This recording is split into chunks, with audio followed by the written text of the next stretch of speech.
وشفنا بعضنا نتفق، ده احنا لسه ما تقابلناش واتقابلنا، امال بقى هيحصل ايه لو اتقابلنا؟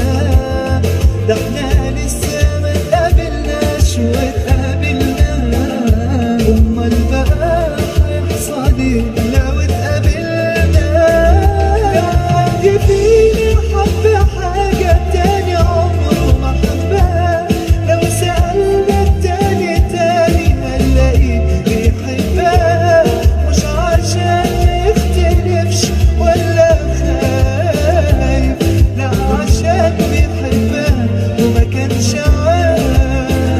لو حد فينا حب حاجة تاني عمره ما حبها، لو سألنا التاني تاني هنلاقيه بيحبها، مش عشان ما يختلفش ولا خايف، لا عشان بيحبها وما كانش عارف. السلام عليكم اخوتي خواتي، ان شاء الله يا رب ديما طيبين. طبعا عرفتوا الاغنيه اللي والها شنو؟ اغنيه اليسا لو تقابلنا، من توزيع طبعا العملاق تميم. خذينا الموسيقى تاع الاغنيه هذه جاهزه، وعودتها انا بصوتي وسجلتها وسمعتوها توا، وان شاء الله يا رب يكون عجبتكم. طبعا هندسه الصوت الاستاذ الراقي ياسر نجم.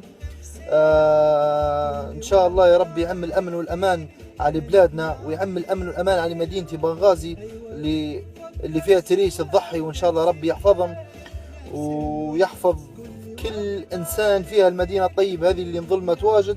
طبعا انتم عارفين ما نقدرش ننزلوا الاعمال هذين في الاوقات هذين، ولكن انا لاهي باعمال على البلاد وعلى الوطن اللي هو الاولويه له، وان شاء الله يا ربي بعون الله قريب تسموا الاعمال هذين، وان شاء الله يا رب يكون عجباتكم. منورين، تحياتي لكم، اخوكم فارس صابر، منورين.